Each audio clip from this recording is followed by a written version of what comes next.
I finally get back from my trip to Budapest and Paris. I have a lot of photos, I have a lot of film to develop, so it will be actually in the next videos, and I will show the new Fuji Hunt kit, which I bought for developing this particular films. It will be a mixture of cheap films and a Portra 400, 120 and 35mm film, so it will be really great videos, and I will show how I scan it.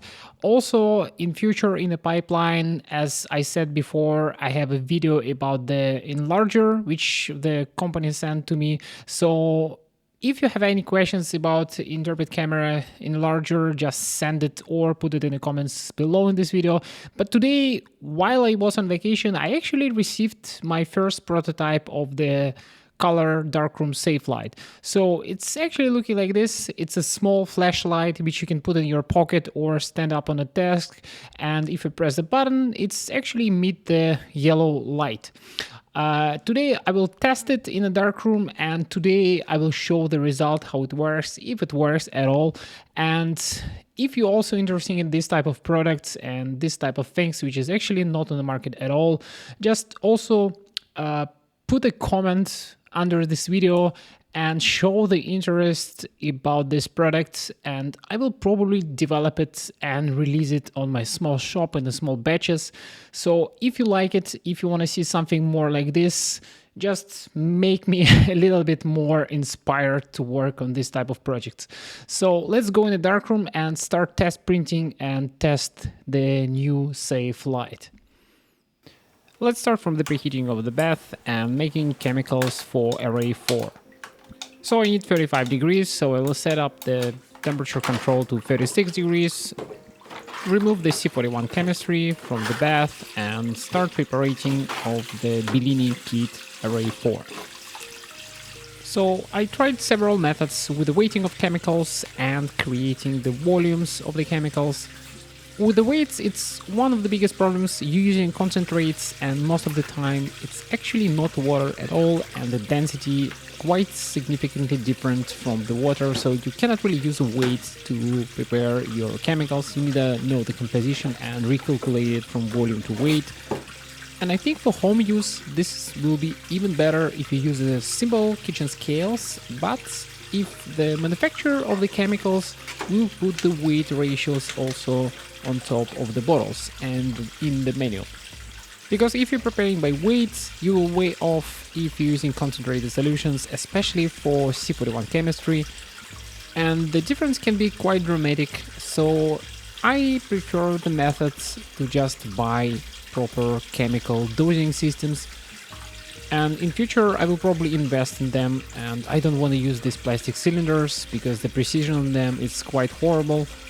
You can use them only for technical use, and they work a little bit better with the high volumes, so if you're making 5 liters or 1 liter solution at least.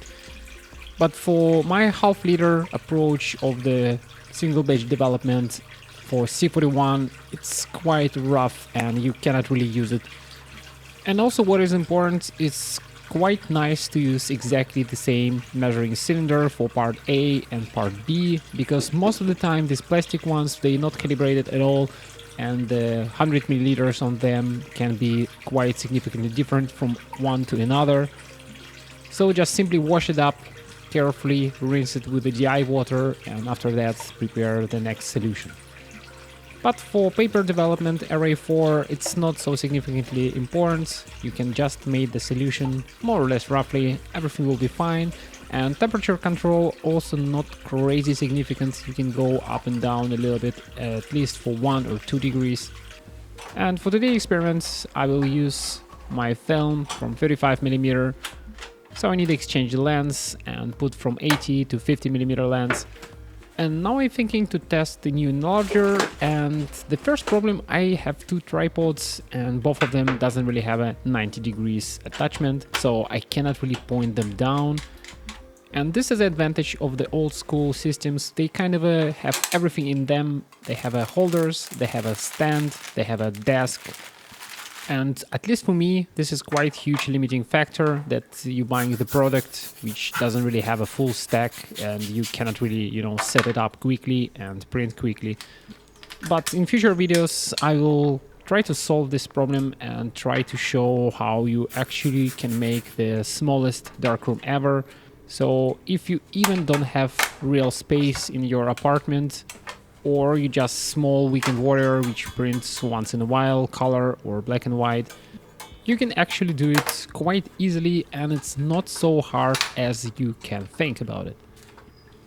You just need systematic approach and have good idea in mind how it should look like as a final product. Actually, I have idea to collaborate with a Filmamat to have new inspirational development station for C41 and for RA4, and actually have a proper setup for the new compact enlarger. And in this case you will get the full stack of the development equipment which you actually need to develop everything what you need up to the size of 20 by 25 in your home small darkroom. I'm still quite curious why nobody actually releasing this type of setups and this type of kits. I think just nobody really put it in mind that not all of the people want to go full throttle on the development and do everything like I do in my apartment. But for now, with the test printer, I actually printed the first exposures, and now I know I need around 9 seconds on f11 on this distance to actually expose my film properly.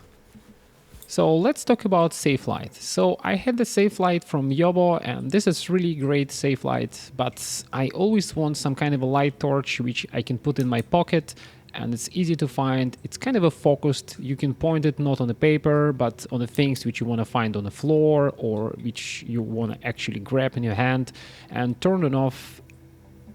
Safelight, it's actually should be long lasting, and it should have amber color and dim enough for the purpose. And sometimes you can just set it up somewhere on the table, and most of the time you will use it as a supplementary light in your darkroom.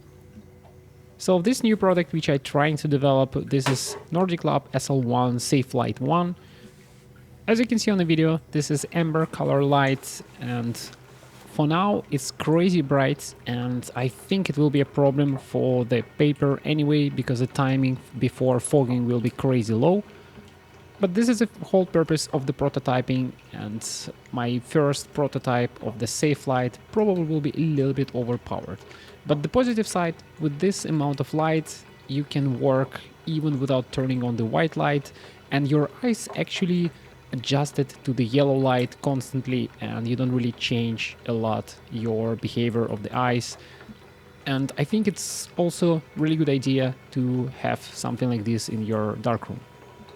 Most of the solutions with the Safelight, it's quite expensive, but this one should be relatively cheap. It depends on the batches and the volumes. But for the first tests, I just wanna know how powerful this light is and can I use it, and which power I really need and which exposure and lux meters I need to have on this light. I was really excited about the first tests of the Safelights, and I just go full throttle, set it up close enough and put it on paper. And as you can see, it's actually fogging the paper right away. So the first window here on this test strip is just empty window without Safelight, and the rest of the windows was exposed to the Safelight with a 5-second increments. So the lights at the moment too powerful, and you can clearly see it on the videos. You can see the yellow light even in the daylight, so it's overpowering everything, and I definitely need to discuss it and dial it down in power like 100 times. But when I put it in the opposite side of the room and make it dim, you can see that I don't really have any fogging on the main strip, but I have a bluish fogging on the top side, which is fully exposed for like 30 or 40 seconds. And as you can see now, I have only one problem, is the power of the light, and I just need to reduce the power output of this flashlight, so you can work longer and for longer period of times without any problems with your paper. And after that, I tried to print the paper with a full scale, with a full 20 by 25 paper, and as usual I try to use the Safelight only when I put the paper from the safe to the easel, So it's kind of real conditions, and I don't really want to fog the whole back of the paper. So for cutting of the paper and for transporting the paper from the back to the different bags, you just need to remove all the light in your room and try to be safer with the more care about the exposures. Because this papers is crazy sensitive and they modern, and you don't really need a lot of light to expose anything on these papers. I'm really happy with the result of these colors of the prints, and it was developed with the new Fuji kit, which I really like, and we will discuss how it works in the next video. But that's it for today. If you have any interest in a safelight for the color Darkroom, put it in the comments below. Thank you for watching, thank you for supporting the channel, and see you next time.